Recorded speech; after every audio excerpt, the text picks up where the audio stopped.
اصطفى أما بعد فأعوذ بالله من الشيطان الرجيم بسم الله الرحمن الرحيم كلا بل ران على قلوبهم ما كانوا يكسبون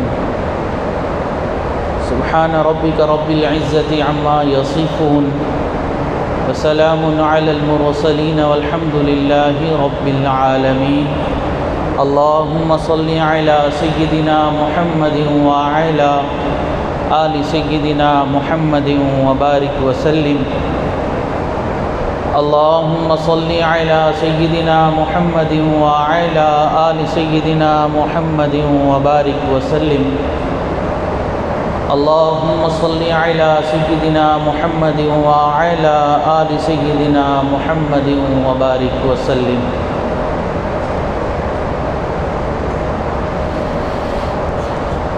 انسان کو اپنی زندگی میں دو طرح سفر کرنے کی ضرورت پیش آتی ہے۔ ایک سفر جسمانی طور پر ہوتا ہے اور دوسرا سفر روحانی طور پر ہوتا ہے۔ جسمانی سفر ہم میں سے ہر انسان کرتا ہے، چاہے تھوڑا ہو، زیادہ ہو، لمبا ہو، بزنس کے لیے ہو، گھر بار کے لیے ہو، کام کاج کاروبار کے لیے ہو، کسی بھی مقصد کے تحت ہو۔ زندگی میں تقریباً ہر انسان کو یہ جسمانی سفر کرنے کی ضرورت پیش آتی ہے، اور اس کے لیے آپ دیکھتے ہیں کہ آئے دن مختلف بس اڈوں پر، ٹیکسی سٹینڈ پر، ایئرپورٹس پر ہر وقت ایک جم گھٹا اور رش لگا رہتا ہے جسمانی سفر کرنے والوں کا۔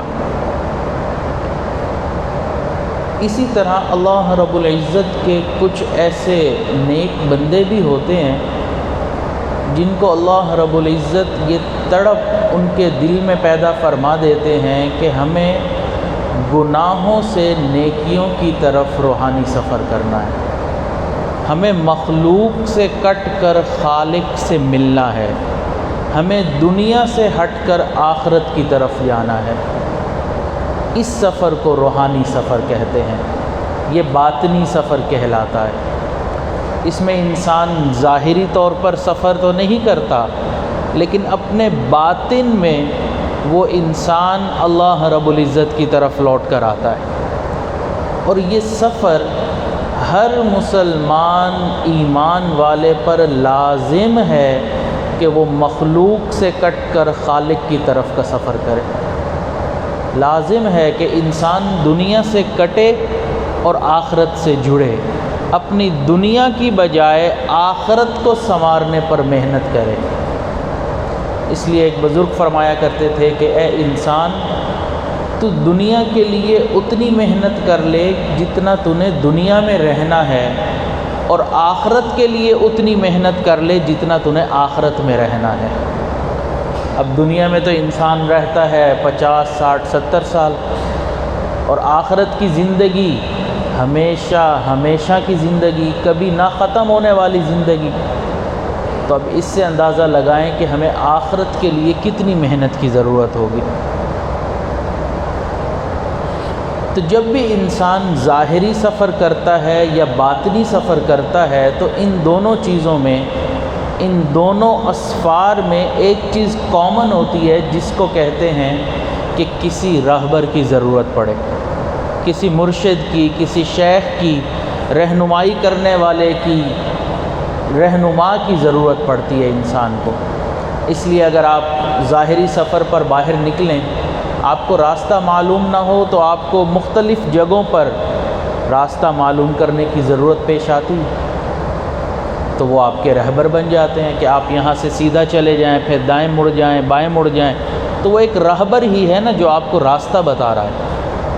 اور آج کل انسان جو ہے وہ میپس کے ذریعے انسان اپنی منزل تک پہنچ جاتا ہے۔ اس کو بھی مرشد کہا جاتا ہے کہ وہ انسان کو پورا راستہ بتاتا ہے کہ کس راستے سے ہوتے ہوئے آپ نے اپنی منزل مقصود پر پہنچنا ہے۔ تو ظاہری سفر میں بھی رہبر و رہنما کی ضرورت پڑتی ہے۔ اس لیے حضرت ابوبکر صدیق رضی اللہ تعالیٰ عنہ اور حضور صلی اللہ علیہ وسلم جب ہجرت کے سفر پر نکلے تو راستے میں ایک کافر کو اجرت کے طور پر اپنے ساتھ لے لیا جو راستے کی رہنمائی کر رہا تھا۔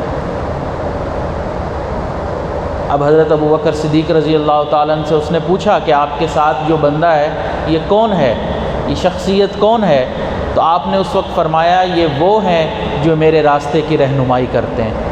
اب یہ بتانا بھی نہیں چاہ رہے تھے کہ یہ اللہ کے نبی ہیں، اور ظاہری بات ہے کہ کوئی غلط بات بھی نہیں کرنا چاہ رہے تھے، تو بالکل صحیح بات فرمائی کہ یہ وہ شخصیت ہے جو میری رہنمائی کرتے ہیں۔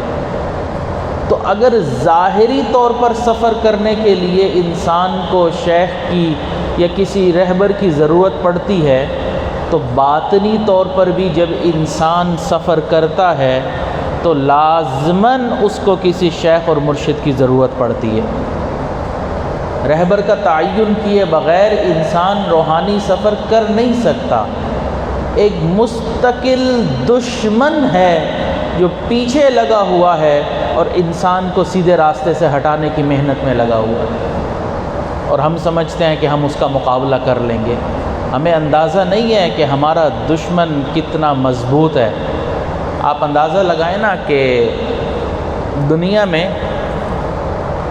لوگ کیا کہتے ہیں کہ دشمنیاں اپنی اوقات دیکھ کر پالنی چاہیے۔ آپ کی اتنی حیثیت نہیں، آپ اپنی حیثیت سے بڑے کے ساتھ دشمنی کریں گے تو لازمی سی بات ہے کہ وہ پھر آپ کو اجاڑ کے رکھ دے گا، برباد کر کے رکھ دے گا، کیونکہ آپ کی اتنی اوقات نہیں ہے، نہ مالی، نہ بدنی، نہ تعلقات کے لحاظ سے، پھر انسان پریشان ہوتا پھرے گا۔ تو ہمارا جو دشمن ہے شیطان، کھلا دشمن، وہ فقط ہمارا نہیں اللہ کا بھی دشمن ہے۔ آپ اندازہ تو لگائیں نا کہ جو اللہ سے دشمنی کر لے وہ کیسا ہوگا، کتنا بدترین ہوگا کہ اللہ سے دشمنی کر کے بیٹھا ہے۔ اتنا تو اس کو اپنے اوپر گھمنڈ ہے نا کہ میں اتنا طاقتور ہوں کہ میں اللہ سے دشمنی لے رہا ہوں، اور ہم اس کو سمجھتے ہی کچھ نہیں ہیں۔ ہم سمجھتے ہیں کہ بس شیطان نے یہ بات کر دی، ہم نے کام پورا کر لیا۔ ہمیں اندازہ ہی نہیں ہے کہ وہ ہمیں کس انداز میں بہکا دیتا ہے۔ ہوش و حواس میں رہتے ہوئے اگر وہ ہمیں بھٹکا سکتا ہے تو آخری وقت میں جب ہوش و حواس بھی ٹھکانے پر نہیں ہوں گے تب اس کے لیے ہمیں ایمان سے پیچھے کرنا کیا مشکل کام ہوگا۔ تو اس لیے اس راستے میں ایک دشمن ہے، اور اس دشمن کی چالوں کو سمجھنے والے انسان کو مرشد کہتے ہیں۔ وہ پھر قدم قدم پر رہنمائی کرتے ہیں کہ یہاں پر اب وہ آپ کے ساتھ ایسی چال چلے گا اور یہاں پر وہ اب آپ کے ساتھ یہ کام کر رہا ہے۔ حضرت بایزید بسطامی رحمۃ اللہ علیہ کے پاس ایک شخص آیا، کہنے لگا کہ حضرت مجھے خواب میں جو ہے وہ جنت کی زیارتیں کروائی جاتی ہیں، میں کبھی جنت کے جھولے پر جھول رہا ہوتا ہوں تو کبھی کسی باغ میں بیٹھا انجوائے کر رہا ہوتا ہوں۔ تو خوب اس نے بڑے مزے لے لے کر خواب کو سنائے۔ حضرت سنتے رہے، پھر آخر میں فرمایا کہ بھئی مجھے لگتا ہے کہ شیطان آپ کو سیدھے راستے سے ہٹانا چاہ رہا ہے، اور وہ خواب میں کسی خوبصورت باغ کا منظر دکھا کر آپ کے ذہن میں ڈال رہا ہے کہ یہ جنت ہے، جبکہ وہ جنت نہیں ہے۔ تو لہٰذا آئندہ اگر کچھ ذہن میں یا خواب میں ایسی بات آئے تو لا حول ولا قوت الا باللہ پڑھ لینا۔ اب اس کے دل میں خیال آیا کہ میرا مقام اتنا بلند ہو چکا ہے کہ میرے شیخ و مرشد بھی میرے اوپر حسد کرنے لگ گئے کہ یہ جنت کی سیریں کر رہا ہے۔ خیر چلا گیا خاموشی سے۔ ایک دو دن کے بعد دوبارہ اسی طرح جنت کی سیریں کر رہا تھا خواب میں، تو اچانک شیخ کی توجہ تھی، دعائیں تھیں، تو خواب میں اس کو خیال آیا کہ حضرت نے فرمایا تھا کہ لا حول پڑھ لینا، تو میں پڑھ لیتا ہوں۔ اس نے پڑھا تو وہ سارا منظر غائب ہو گیا۔ پھر اٹھا دوڑا ہوا آیا، حضرت یہ معاملہ ہوا۔ حضرت نے فرمایا شیطان تمہیں ایک باغ دکھا کر بہکا رہا تھا، اور تم خوابوں کے پیچھے چل رہے تھے کہ مجھے تو یہ خواب آتے ہیں، مجھے تو یہ خواب آتے ہیں۔ تو اس لیے شیطان کس کس طریقے سے بہکاتا ہے یہ وہی انسان جانتا ہے جو اس راستے پر پہلے چل چکا ہو، شیطان کے ہتھ کنڈوں کو جانتا ہو، اس کے حملوں کو پہچانتا ہو۔ اس لیے کہتے ہیں کہ انسان کو کسی شیخ کی ضرورت ہے، ورنہ خواب دیکھنے والے تو ہزاروں ہر روز نئے نئے خواب دیکھ رہے ہوتے ہیں، پھر بیان بھی کر رہے ہوتے ہیں۔ اس امت کے بڑے بڑے حضرات کو خوابوں کے ذریعے شیطان نے بہکایا، وہ اپنے خوابوں پر خود ہی مست ہوئے گھومتے تھے، ہمیں تو یہ خواب آ گیا، ہمیں تو یہ خواب آ گیا، لہٰذا اسی خوابوں کے اوپر خوش ہو کر وہ سیدھے راستے سے ہٹ گئے۔ ہمارے اکابرین اس لیے خواب زیادہ بیان بھی نہیں کرتے تھے اور سنتے بھی نہیں تھے کہ بھئی خواب و خیال کی باتیں ہیں۔ حضرت قاری طیب صاحب رحمۃ اللہ علیہ کے پاس ایک عالم آئے، انہوں نے کہا کہ حضرت ایک مرتبہ میں نے یہ دعا مانگی کہ مجھے اس وقت کے جو قطب ہیں ان کی زیارت کروا دی جائے، تو مجھے خواب میں آپ کی زیارت ہوئی، تو میرے دل میں یہ تعبیر آئی کہ اس وقت جو قطب کا مقام ہے اللہ نے آپ کو دیا ہے۔ حضرت نے فرمایا مولانا وہ آپ کا خواب تھا، یہ آپ کا خیال ہے، یہ خواب و خیال کی باتیں ہم سے نہ کیا کریں۔ تو انسان خوابوں پر فریفتہ ہو جاتا ہے، اور شیطان ایسا دشمن ہے کہ وہ ایک ہی دم گناہ پر نہیں اکسا دیتا کہ آپ بیٹھے ہوں، بیٹھے بیٹھے آپ کو کہیں کہ چلو بھئی کسی لڑکی سے جا کے ملاقات کر لیتے ہیں یا کوئی ایسا حرکت کر لیتے ہیں، نہیں، وہ اس طرح ایک ہی دم کام نہیں کرتا ہے، وہ قدم قدم کام کرتا ہے۔ ایسا نہیں کرے گا کہ بیٹھے بیٹھے بھئی فون نمبر ملاؤ اور لڑکیوں سے باتیں کرنا شروع کر دو، بیٹھے بیٹھے فلاں چیزیں دیکھنا شروع کر دو۔ وہ آہستہ آہستہ ٹریک پر لے کر آتا ہے۔ سب سے پہلے دیکھتا ہے کہ یہ کر کیا رہا ہے۔ بندہ بیٹھتا ہے کہ یار میں اکیلا ہوں، کمرے میں کوئی بھی نہیں، وقت بھی ہے، فارغ بیٹھا ہوں، کیا کروں؟ تو انسان انٹرنیٹ کھول لیتا ہے، پھر چلو میں بیان سن لیتا ہوں، بیان سنتا ہے، پھر اگلا کلپ کرتے کرتے اچھا یہ تو ایڈورٹائزمنٹ ہے، یہ ایڈورٹائزمنٹ دیکھ لی، پھر دیکھ لی، کرتے کرتے اس طرح ایک سین ایسا دکھا دے گا کہ جس پر آ کر وہ انسان کے دل کو کلک کرے گا، اور وہاں سے پھر اس کے ذہن میں وساوس ڈالنا شروع کر دے گا، اور پھر وہاں سے انسان کا ذہن چلنا شروع ہوگا، اور اس کا نتیجہ بالآخر زنا یا کسی ایسی حرکت پر جا کر ختم ہوگا۔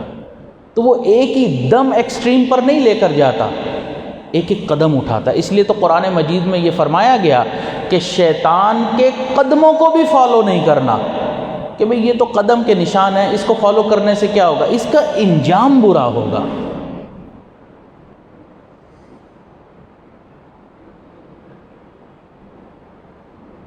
اب انسان یہاں پر ایک ماحول میں پچھلے 10 دنوں سے آپ حضرات موجود ہیں، اب ایک ماحول ہے، انسان یہاں پر رہ رہا ہے، ہر طرف چاروں طرف مسجد کا، نیکی کا، لوگوں کا، اعمال کا، قرآن مجید کا، رمضان المبارک کا، روزے کا ایک نیک ماحول بنا ہوا ہے، تو انسان خود بخود نیکی کی طرف آتا ہے۔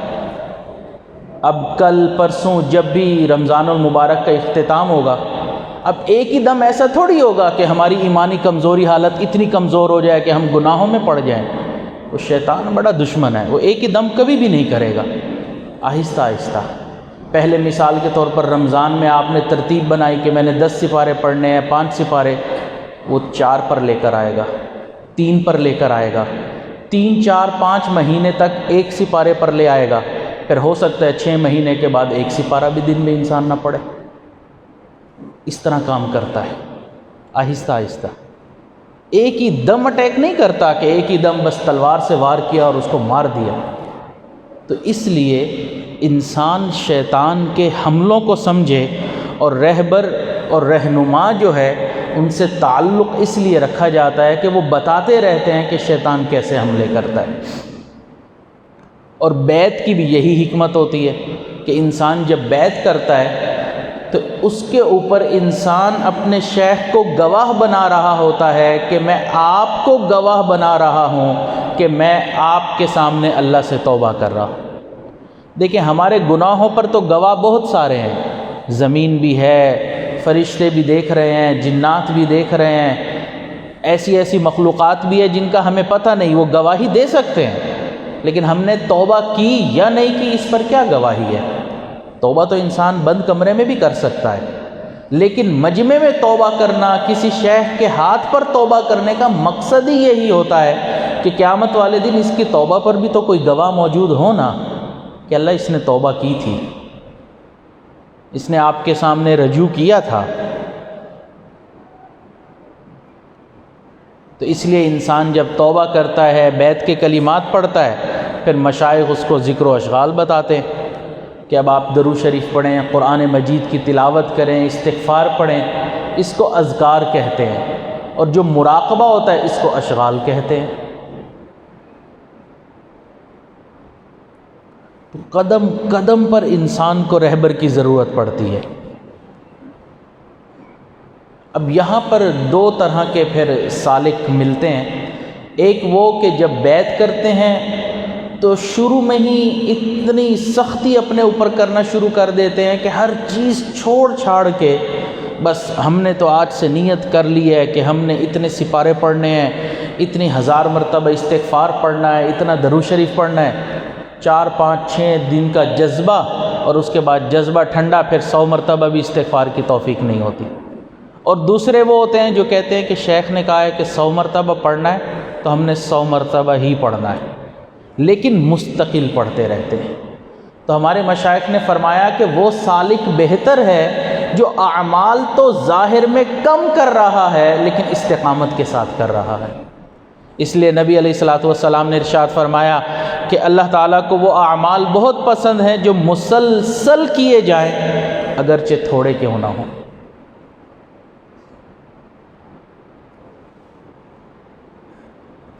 حضرت شیخ عبد المالک رحمۃ اللہ علیہ صدیقی رحمۃ اللہ علیہ کے ایک مرید ملے، وہ فرماتے ہیں کہ حضرت سے میں نے بیعت کا تعلق قائم کیا تو حضرت نے مجھے فرمایا کہ ہر روز ایک سپارہ پڑھنا ہے آپ نے۔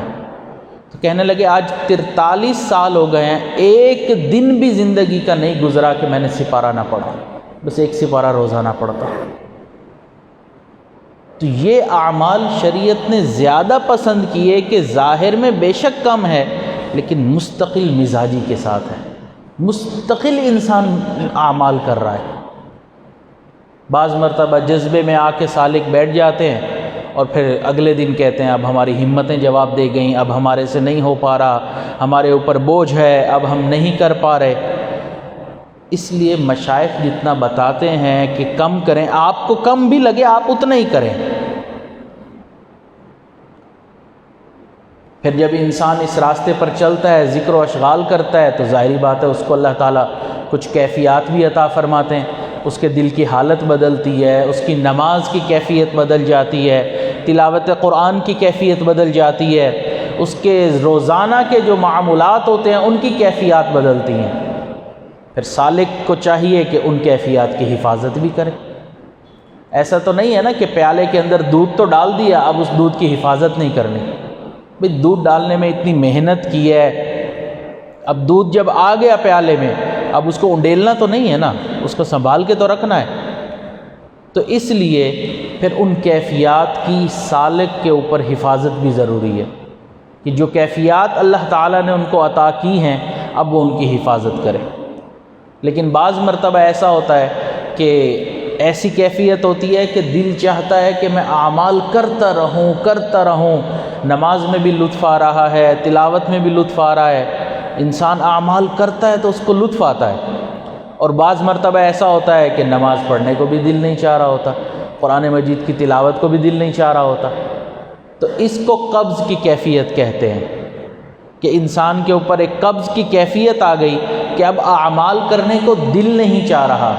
اب اس کا کیا مطلب ہے؟ اعمال کرنا چھوڑ دیں؟ نہیں، اللہ تعالیٰ آزماتے ہیں کہ میرا بندہ لطف کے لیے نمازیں پڑھ رہا تھا یا میرا حکم سمجھ کے پڑھ رہا تھا، یہ عبد اللطف تھا یا عبد اللطیف تھا۔ اگر تو یہ ہوگا عبد اللطف تو جب تک لطف آ رہا ہے نمازیں پڑھے گا، قرآن مجید کی تلاوت کرے گا، جب لطف ہی نہیں آ رہا ہوگا تو اس کا مطلب ہے کہ یہ پھر میرا بندہ نہیں ہے، یہ مزے کے پیچھے بھاگنے والا ہے۔ اس لیے پھر جب قبض کی کیفیت ہوتی ہے نماز پڑھنے کو دل نہیں چاہ رہا ہوتا، تلاوت کو تو ہم قضا کر دیتے ہیں، آج تلاوت کرنے کو دل نہیں چاہ رہا لہٰذا تلاوت قضا ہو گئی۔ اچھا سالک وہ ہے دل چاہے یا نہ چاہے وہ پھر بھی اپنے اعمال میں لگا رہتا ہے۔ اب بعض مرتبہ قبض کی کیفیت ہو گئی، قبض کی کیفیت مطلب اس کو کوئی مزہ نہیں آ رہا، کوئی اعمال کرنے کو دل نہیں چاہ رہا، تو اس پر ہمارے مشائخ نے فرمایا کہ ایسی کیفیت سے نکلنے کے دو راستے ہیں۔ ایک راستہ تو یہ ہے کہ انسان استغفار کثرت کے ساتھ کرے، استغفر اللہ ربی من کل ذنب واتوب الیہ، کثرت کے ساتھ استغفار پڑھے۔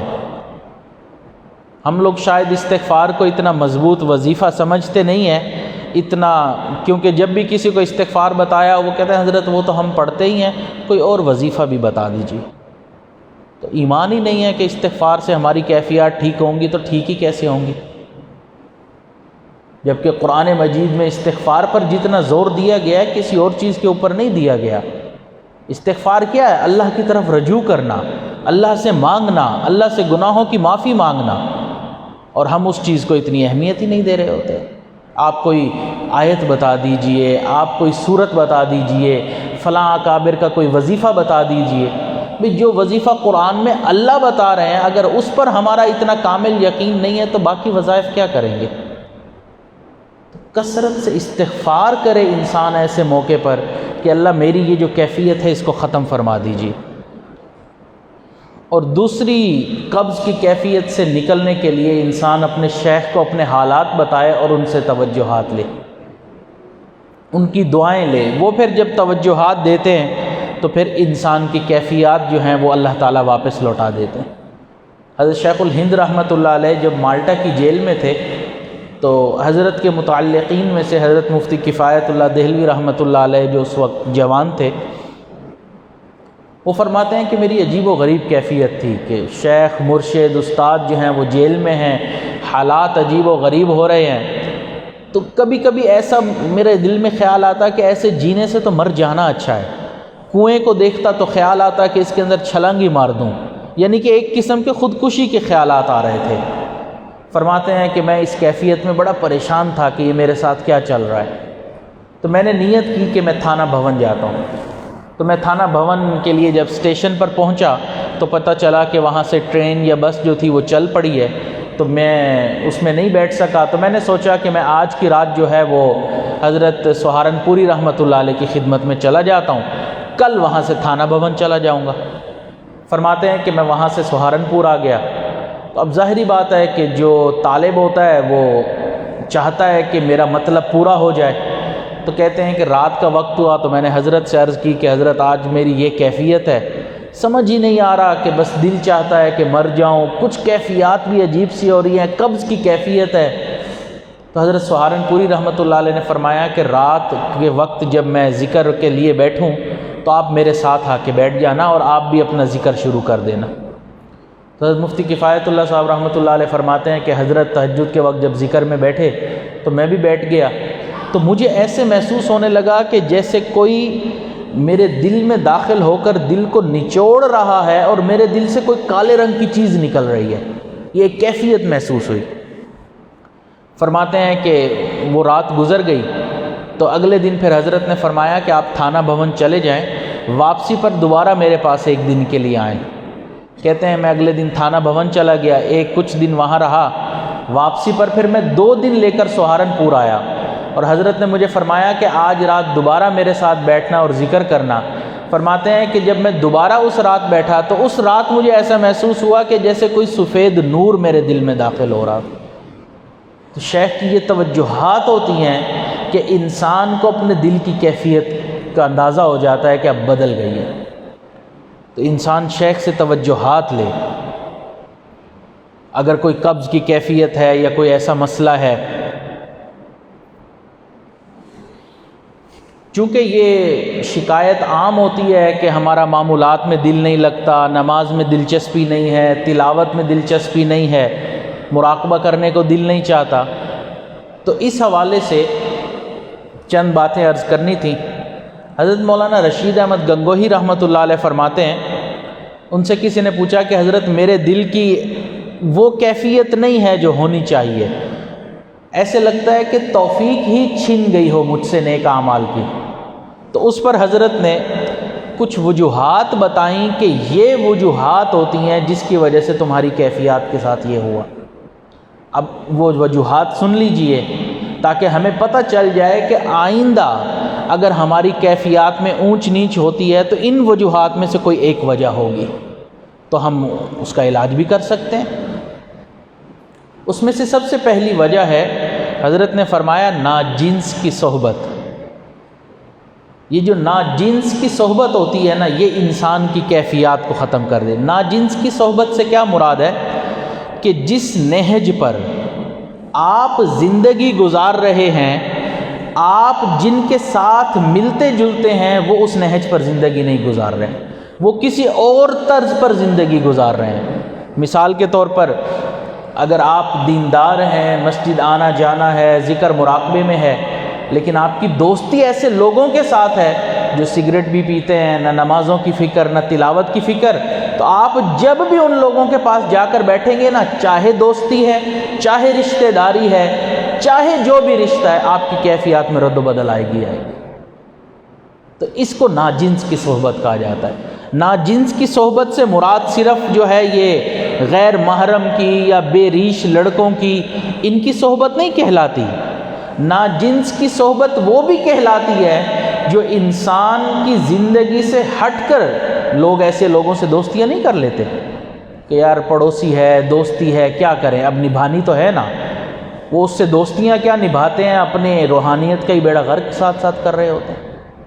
کتنے لوگ ہوتے ہیں جو سگریٹ نہیں پیتے ہیں، نفرت تک ہوتا ہے ان کو دھواں سے، سگریٹ کے دھوئیں سے بھی نفرت ہوتا ہے، چند دن دوستوں کے ساتھ بیٹھتے ہیں، سگریٹ پینا شروع کر دیتے ہیں، حالانکہ کچھ عرصہ پہلے تک خود ان کو سگریٹ سے روک رہے ہوتے تھے۔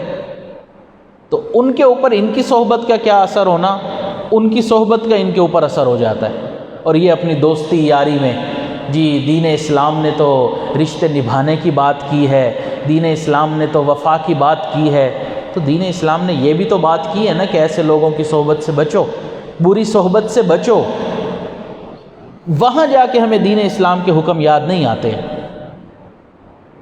من احب للہ اگر دین کا حکم ہے نا، تو وہ ابغض للہ بھی دین کا ہی حکم ہے۔ ہم اس ٹکڑے پر تو بڑا سختی سے عمل کر رہے ہوتے ہیں، یہ محبت اللہ کے لیے ہونی چاہیے، تو بغض بھی تو اللہ کے لیے ہونا چاہیے نا، یہ بھی تو ایمان کا حصہ ہے۔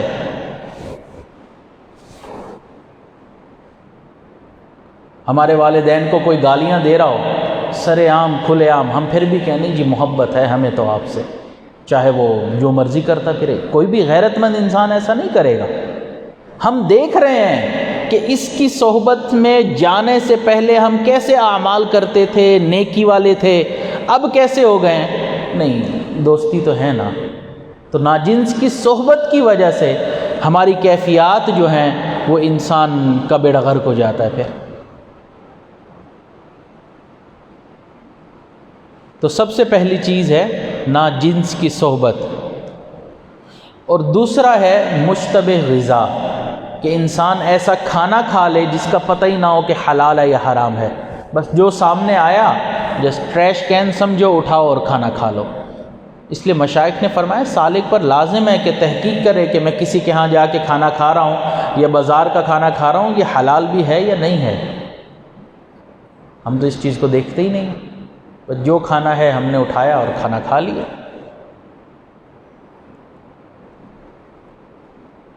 حضرت شاہ غلام علی مجدد دہلوی رحمۃ اللہ علیہ فرماتے ہیں کہ میں نے ایک لقمہ کسی نے مجھے غلطی سے کھلا دیا جو مشتبہ تھا، مشتبہ لقمہ تھا۔ فرماتے ہیں کہ میری ساری کیفیات ختم ہو گئیں، میں نے اپنے شیخ کی طرف رجوع کیا تو انہوں نے 40 دن مسلسل مجھے توجہات دیں، تب جا کر ایک لقمے کا اثر ختم ہوا۔ مشتبہ لقمے کا اثر اگر ایسا ہوتا ہے تو ہم تو حرام کا بھی خیال نہیں کرتے ہیں کہ حرام تھا حلال تھا کیا تھا، بس ہم نے اٹھایا اور کھانا شروع کر دیا۔ اور پھر اس کے بعد ظاہری بات ہے کہ جب حرام جسم میں جائے گا، مشتبہ لقمہ جسم میں جائے گا، تو پھر جسم گناہ کے اوپر تو اکسے گا نا۔ جب جسم پلا ہی حرام سے ہے پھر کہتے پھریں کہ اولاد افلاطون بن گئی ہے اور اولاد بات نہیں مانتی ہے۔ بھئی جسم ہی آپ نے ان کا حرام سے پالا ہے، تو اب وہ تو ان کو گناہوں پر اکسائے گی، وہ تو نافرمانی پر اکسائے گی۔ اس لیے حرام سے پلا ہوا جسم جب تک گناہ نہیں کرتا نا، اس کے اندر گدگدی رہتی ہے، وہ پھر بڑے ہو کر والدین کے سامنے کھڑا ہو جاتا ہے، نافرمان بن جاتا ہے۔ اس ٹائم کہتے ہیں معلوم نہیں، ہم نے تو ساری زندگی اولاد کے لیے کمایا، لیکن کمایا تو حرام کا تھا نا، اس ٹائم خیال نہیں آتا۔ ہمیں یہ تو بہت فکر ہوتی ہے کہ ہمارے بعد ہمارے بچوں کا کیا ہوگا، ہمارے بعد ہمارے بچوں کا کیا ہوگا۔ کبھی یہ بھی فکر لگی کہ بچوں کے مرنے کے بعد بچوں کا کیا ہوگا؟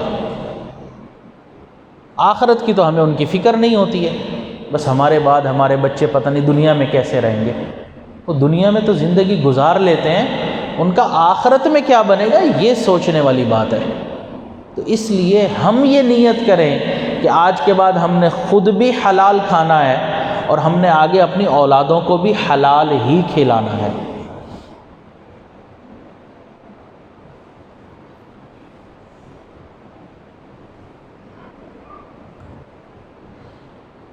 تو پہلی چیز ہے ناجنس کی صحبت، اور دوسری ہے مشتبہ غذا، اور تیسرا ہے ارتکاب معصیت، کہ انسان کی جو کیفیات سلب ہو جاتی ہیں وہ گناہ کے جب انسان کرتا ہے، کسی معصیت میں پڑتا ہے، اللہ کی کوئی نافرمانی کر لیتا ہے، نبی علیہ الصلاۃ والسلام کے حکموں کی خلاف ورزی کرتا ہے، تو وہاں پر انسان کی جو کیفیات ہوتی ہیں وہ ختم ہو جاتی ہیں۔ اب یہاں پر اکثر سالکین پوچھتے ہیں جی ہمیں وساوس بہت آتے ہیں، دماغ کے اندر وسوسے چلتے رہتے ہیں، مختلف گناہوں کے خیال آتے ہیں۔ تو یاد رکھیں وساوس غیر اختیاری چیز ہے اور معصیت کرنا اختیاری چیز ہے۔ غیر اختیاری چیز کے اوپر پکڑ نہیں ہے، لیکن جو اختیاری چیز ہے اس کے اوپر پکڑ ہے۔ ذہن میں خیالات کا آنا یہ انسان کے اختیار میں نہیں ہے۔ آپ بازار سے گزریں گے نا تو آپ کو مختلف جگہوں سے شور سنائی دے گا، کہیں ریڑھی والی کا شور ہوگا تو کہیں فروٹ والے کا ہوگا تو کہیں سبزی والے کا ہوگا تو کہیں کسی کا ہوگا، لیکن آپ اس شور کی طرف دھیان بھی نہیں دیتے، آپ اپنی منزل پر چلتے رہتے ہیں۔ اسی طرح دماغ میں مختلف شور چلتے رہیں گے، آپ نے ان کی طرف دھیان نہیں دینا، بس اپنی منزل کی طرف چلنا ہے، کیونکہ بازار کا کام ہی کیا ہے، بازار میں تو شور مچے گا، تو ذہن کا کام کیا ہے، سوچنا، تو اس نے تو سوچنا ہے، ہر طرح کے خیال سوچے گا۔ تو غیر اختیاری جو وساوس ہیں ان کے اوپر کوئی پکڑ نہیں، کوئی گناہ نہیں۔ ہاں البتہ کوئی خیال آیا، اس خیال کو پکڑ کر انسان اس کے اوپر پوری کہانی بنا کر بیٹھ جائے، یہ اختیاری ہے، اس کے اوپر پکڑ ہے کہ انسان کو ایک خیال آیا اور انسان نے اس خیال کو پکڑ کے پوری کہانی بنانا شروع کر دی، سوچنا شروع کر دیا۔ اب چونکہ یہ اختیاری طور پر یہ کام کر رہا ہے، اب اس کی پکڑ ہوگی۔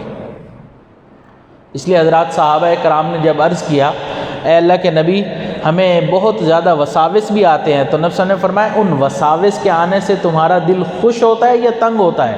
تو انہوں نے عرض کیا اللہ کے نبی تنگ ہوتا ہے، تو نبی صلی اللہ علیہ وسلم نے فرمایا ذاک صریح الایمان، یہ تو عین ایمان ہے۔ تو وساوس تو آئیں گے۔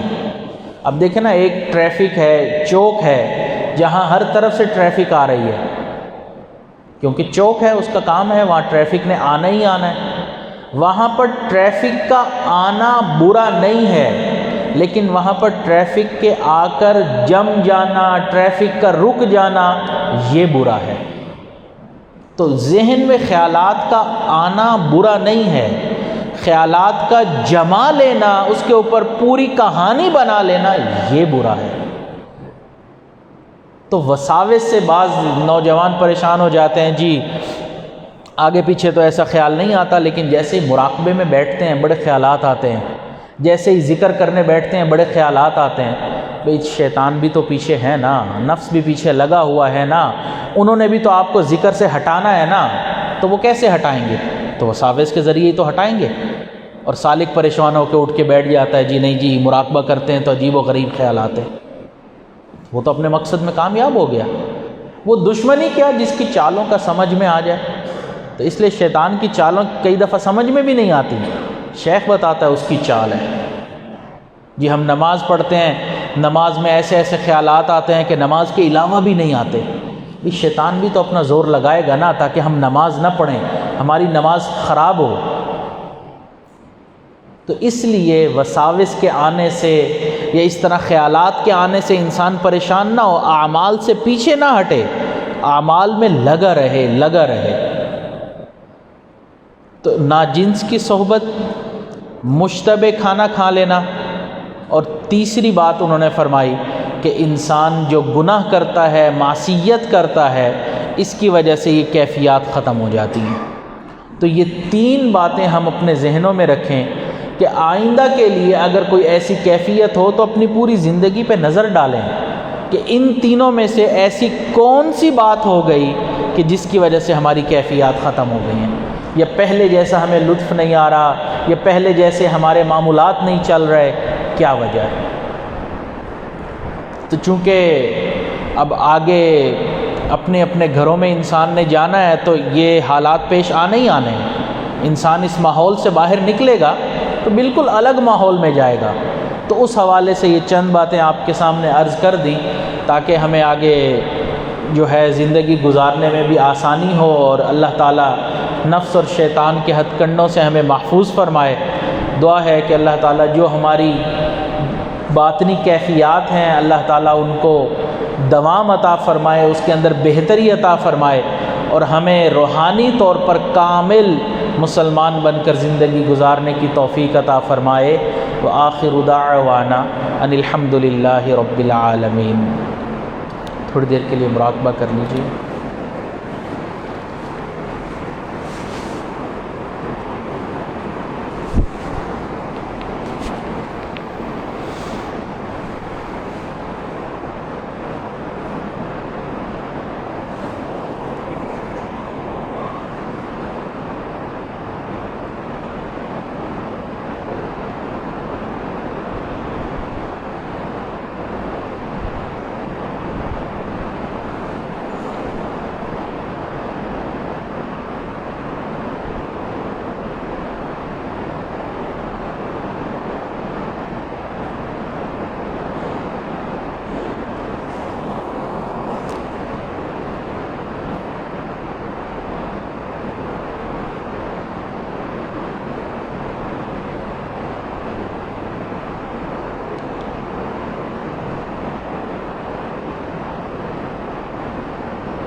لا الہ الا اللہ محمد رسول اللہ۔